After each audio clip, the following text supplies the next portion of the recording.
Wow. So have you seen this thing about Samsung?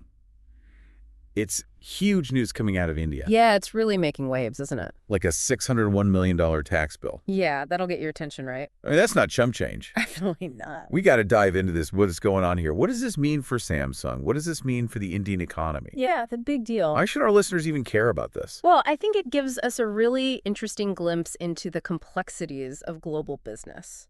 Okay. I like that. So today we're going to deep dive into this whole Samsung situation. Right. We've got a fantastic article from the Indian Express. Okay. This is dated March 25th, 2025. Hot off the presses. And we're going to try to extract, the key information and some of the surprising facts so that you can quickly understand, what's really at the heart of this issue. All right, so let's start with that headline number, $601 million. That's what Indian authorities are demanding from Samsung and back taxes and penalties. That's right. And this all stems from allegations of dodging tariffs on telecom equipment they were importing. Yeah, essentially, they're accused of trying to get around those import taxes. And tariffs, those are just taxes on goods coming into a country, right? Exactly. It's often a way for governments to protect their own industries or just to raise some extra revenue. And what's really interesting to me is that this $601 million figure, it's actually a significant chunk of Samsung India's profit from last year. Yeah, the article says their net profit was $955 million. Wow. So this demand is a big chunk of that. So for a company that's a major player in the Indian market, in consumer electronics and the smartphone market, this has got to have some ripple effects. For sure. It makes you wonder how this might impact their operations, their investments going forward. Absolutely. Now, the equipment at the heart of all this is described as critical transmission components used in mobile towers. Right. And later on in the article, they specifically identify it as the remote radio head. Okay. The remote radio head. So between 2018 and 2021, Samsung brought in a huge amount of these components, $784 million worth. Yeah, and they were importing these primarily from Korea and Vietnam. Okay, so here's where things get even more interesting. The allegation is that Samsung misclassified these imports on purpose to avoid those 10 to 20% tariffs. Right. They were trying to make it look like these components fell into a different category with lower or no import taxes. And here's the thing, what makes this even more fascinating is that Samsung was apparently warned about this practice back in 2023. Yeah, they got a heads up that their classification was being questioned. So this demand doesn't seem to be coming completely out of left field. Right. It seems like there's a history here. So they were warned now who was actually getting all of these imported remote radio heads. Well, it turns out it was Reliance Jio. Reliance Jio. You know that massive telecom company owned by Mukesh Ambani? Oh, wow. Okay, so you've got this global tech giant, Samsung.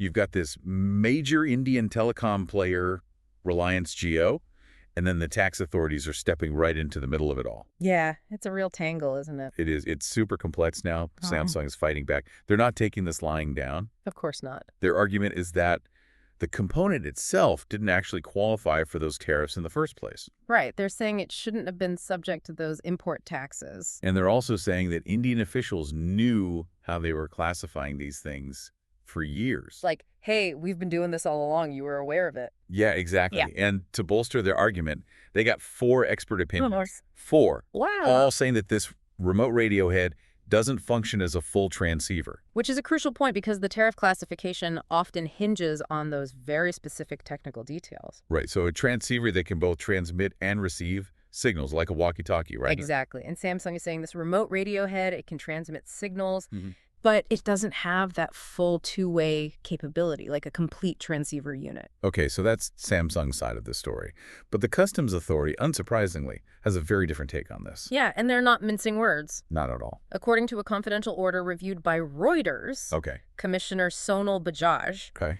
she stated flat out that Samsung violated Indian laws and knowingly and intentionally presented false documents. Wow, pretty strong accusations. Yeah, it suggests a very deliberate act on Samsung's part. And the financial penalty really drives that point home. Absolutely. Samsung has been ordered to pay 44.6 billion rupees, which translates to about $520 million in unpaid taxes. Right. And then on top of that, 100% penalty. 100% penalty, which brings the total to that $601 million figure we talked about. Wow, it's a hefty price tag. And it's not just hitting the company either. Several Samsung executives in India are facing individual fines. Oh, really? Yeah, a total of $81 million in fines? Wow. The article names a few of them. Sunbeam Hong, the network division VP. Okay. Dong Wonshu, the CFO. Uh-huh. Sheetal Jain, a general manager for finance. Yeah. And Nikhil Agarwal, the general manager for indirect taxes. So this is getting pretty personal. Yeah, it definitely raises the stakes for these individuals. Yep, absolutely.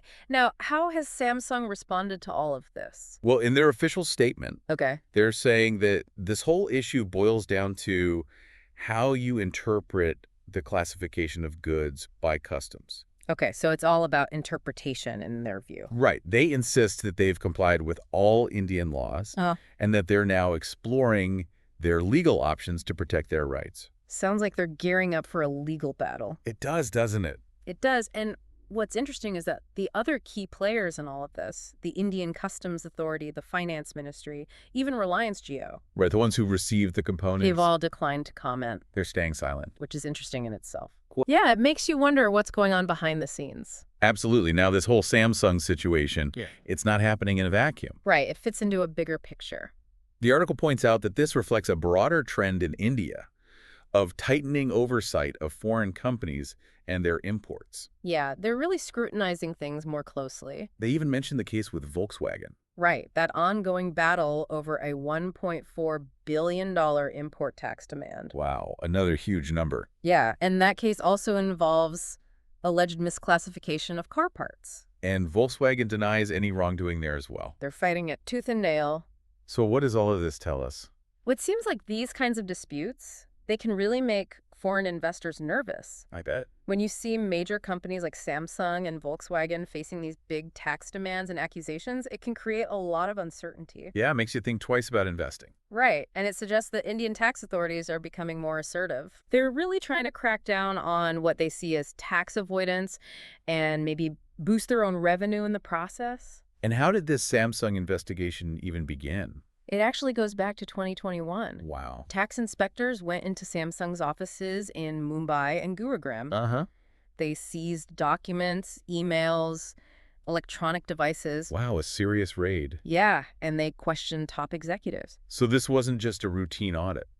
No, this was a full-blown investigation. Now let's go back to the remote radio head for a second. Okay, the heart of the matter. What is it exactly? According to tax officials, it's a radio frequency circuit that's housed in a small outdoor unit. Okay. They say it's a crucial part of 4G telecom systems. And the big question is, how do you classify it? Right, because that determines the tariff. And the government is saying it transmits signals?